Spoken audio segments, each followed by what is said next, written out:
Madüze 50 kuruş, madüze 50 kuruş, madüze 50 kuruş. Portakal 10 lira.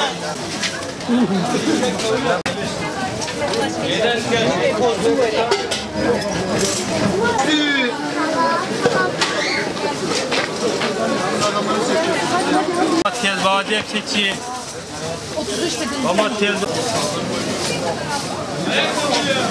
Ayakkabı oğlum.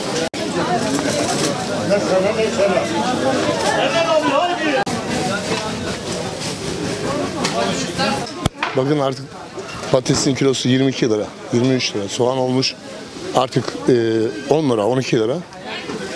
Biliyorsunuz insanların alım gücü her gün biraz daha sıkıntılı. Doğal olarak da semt pazarları geçmiş daha hesaplıydı. İnsanlar işte sepetini alan, arabasını alan gelip pazardan alışverişini yapıyordu. Fakat gördüğünüz gibi fazla talep de yok.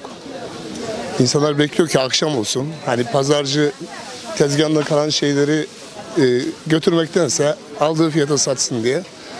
Bu durumda öyle. Buradan bir anlam çıkıyor. Demek ki alım gücü kalmadı insanlarda. Vallahi kardeşim ben daha önce tabelot da yapıyordum yemek olarak. Eskiden bundan 5 sene önce ben 200 liraya geldiğimde burada o 200 lirayla 100 kişiyi doyuracak şekilde gereksinimlerini alıp gidiyordum. Şu anda 200 liraya ikinci tezgaha geçemiyorsunuz.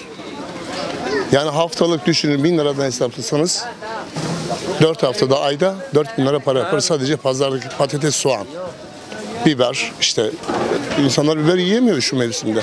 Bekliyorlar ki mevsim gelsin. Bakın biberin kilosuna, salatalığın kilosuna 35 lira. Yani kıl biber şu anda 80-90 lira. Bakın 80 lira.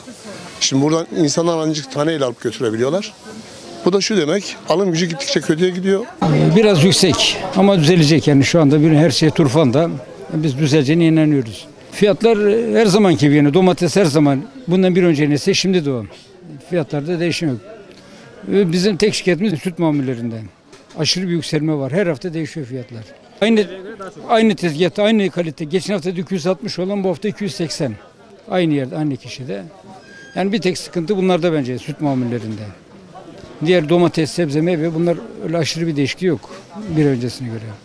Vallahi birbirini tutmuyor. Çarşı pazarı bırak, marketler birbirini tutmuyor. Hepsi orada 5 lira, burada 10 lira. Yani aldı başını gidiyor. Allah yar ve yardımcımız olsun. Pazar marketleri geçti. Marketlerde de her şey pahalı, ateş pahası. Orada 5 lira, orada 4 lira. Hepsi pahalı. Ucuz olan bir şey kalmadı artık. Hepsi pahalı. Allah yar ve yardımcımız olsun. Aslında ortalamalara göre normal bugün özellikle. Ama geçen hafta biberin 80 lira olduğunu gördüm. Bu hafta biraz ateş sönmüş. Öyle görüyorum. Süt ürünleri hiç yaklaşamıyoruz.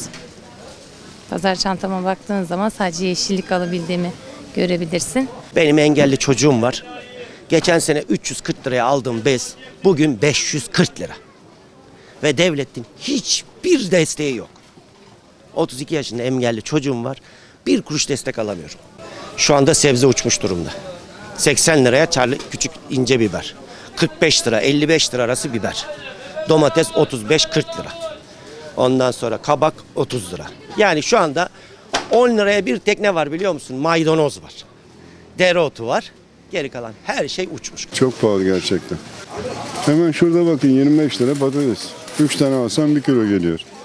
O kadar söyleyeyim yani. Cebine 5000 lira koysan haftalık şeyini belki alırsın, zeytinini, peynirini. Öyle bir şey yani. Çok pahalı. Yok, hiç kimse memnun değil. Ben görüyorsun işte. Yani herkes 200 gram alıyorum meyve sebzeyi, görüyor musun? Hepsi pahalı. Şu anda normal. Fiyatlar çok pahalı gelmedi bana. Et ve süt ürünleri pahalı. Sebze mevsime göre normal. Kış mevsimi şimdi. Pahalılık olur.